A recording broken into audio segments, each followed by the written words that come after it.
Welcome back mga ka-TV. Ang video na tatalakayin natin ngayon ay ang chapter 25 ng Omniscient Reader's Viewpoint, at kung bago ka lang sa channel ko ay huwag mahiyang mag-like, subscribe o follow at i-click ang notification bell para ma-notify ka sa susunod na video. Paalala, ang video na tatalakayin natin ngayon ay maaaring mag-iba mula sa ilalabas na anime.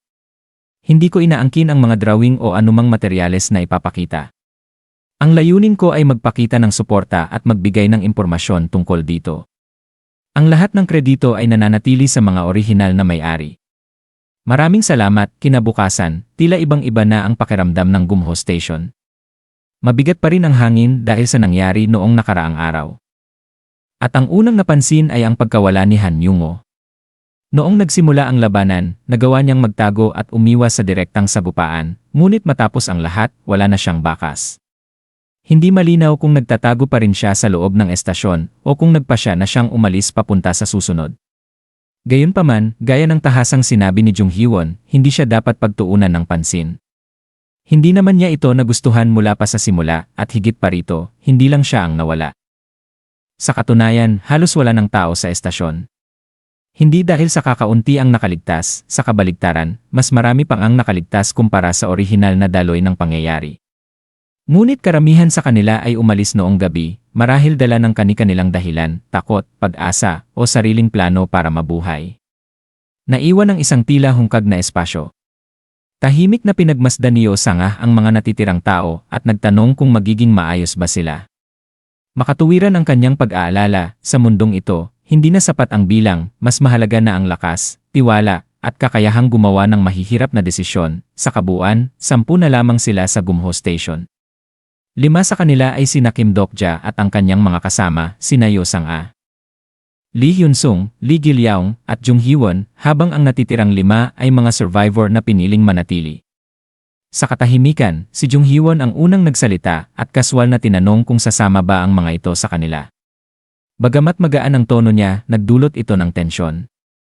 Isang batang ina na hawak ang kamay ng kanyang anak ang sumagot. Mahinahon ngunit matatag na tinanggihan ang alok at sinabing kaya nilang mabuhay gamit ang natitira nilang coins. Tahimik na humanga si Dokja sa kanya. Hindi biro ang makaligtas sa madugong laban, lalo na habang pinoprotektahan ang isang bata. Ipinapakita nito ang kanyang tibay at determinasyon. Kung nagawa niya iyon, marahil kakayanin niya ring mabuhay nang hindi umaasa sa iba.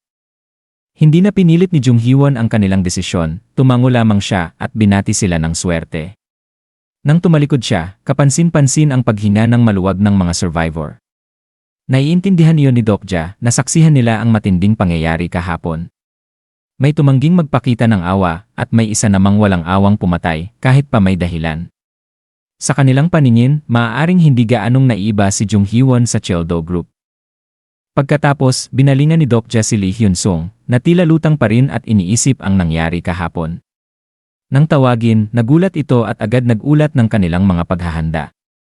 Nakapaghanda siya ng mga bote para sa tubig, mga gamit laban sa lamig, at iba pang pangangailangan. Muli nitong pinatunayan kung gaano kahalaga ang presensya ng isang sundalo sa ganitong sitwasyon. Habang sasabihin na sana ni Dokja na wala ng kulang, may bigla siyang naalala at hiniling kay Hyun-sung na maghanap ng portable secondary batteries. Nagtaka man ito dahil wala namang signal ang mga cellphone, sinagot lamang ni Dokja na may paggagamitan siya nito. Agad namang kumilos si Hyun-sung at nagsimulang maghanap sa mga iniwan ng Cheoldo Group. Kasama sina Lee Gil-yaung at Yo-sang-ah, samantala, lumapit si Jung Hee-won at tinanong kung aalis na ba sila, na parabang natural na kasama siya. Walang pag-aalinlangan sa kanya, ganito talaga siya. Para kay Dokja, malaking tulong ang presensya niya. Bilang Judge of Destruction, isa siyang taong kinikilala kahit ni Yoo Jong-hyuk. Nang sabihin niyang marami siyang tanong, pinigilan muna siya ni Dokja, dahilan upang pabirong tawagin siya nitong Iron Wall habang bahagyang sinuntok ang kanyang braso.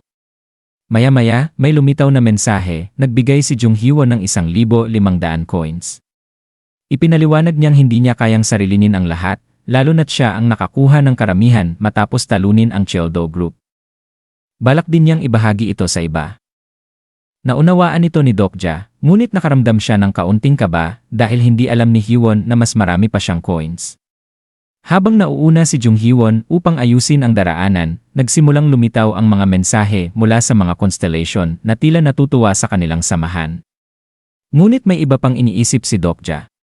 Tinawag niya si Bihyong, hinalang may itinatago ito. Matapos ang kaunting pag-aatubili, umamin si Bihyong at ibinigay ang 4,500 coins, paliwanag na sa kanya direktang ipinadala ng mga constellation ang suporta. Sumunod pa ang mga mensahe. Nagpapakita na nasiyahan ang ilang constellation sa ginawa ni Dokja. Doon niya naunawaan kung bakit tila kakaunti ang natanggap niyang suporta kahapon. Nang tignan niya ang kanyang coins, umabot ito sa mahigit 23,000. Panahon na upang palakasin ang sarili. Dahil wala siyang access sa attribute window, inalala niya ang kanyang stats at maingat na nag-invest. Inuna niya ang stamina upang tumibay ang katawan, sinundan ng strength para mapunan ang kakulangan sa attack skills, bahagyang tinaasan ang agility para makaiwas, at tinaas ang magic power upang mapanatili ang white pure star energy.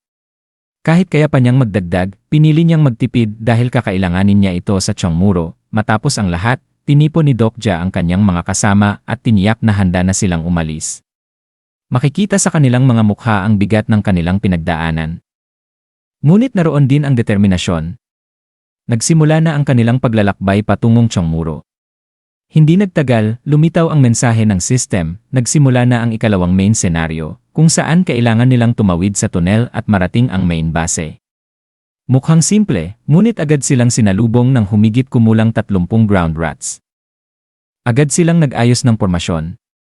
Si Lee Hyun-sung ang nanguna bilang vanguard, sinundan ng suporta ni Lee Gilyaong at Yo Sang-a, habang si Jung Hee-won ang sumira sa mga kalaban gamit ang kanyang lakas. Dahil sa kanilang koordinasyon at mas pinalakas na stats, nagawa nilang talunin ang lahat ng kalaban, isang bagay na dati ay mahirap gawin. Nagpatuloy sila hanggang makarating sa Yaksu Station, na puno ng bangkay ng tao at halimaw. Batay sa sugat, napansin ni Dokja na may ibang pumatay, malamang si Yoo Jong-hyuk. Hindi sila nagtagal at nagpatuloy hanggang Dongdae Station, kung saan muling nakipaglaban at tuluyang napagod. Nagpasya si Dokja na magpahinga muna, kahit isang istasyon na lang ang layo nila. Habang nagpapahinga ang grupo, may mga tahimik na pangyayaring naganap, lalo na sa pagitan ni Yo Sang-a at Jung Hee-won, na tila may lihim na hindi nila ibinahagi. Sina Lee Hyun-sung at Lee Gilyaong naman ay sabay na umalis, parang magkapatid sa kilos.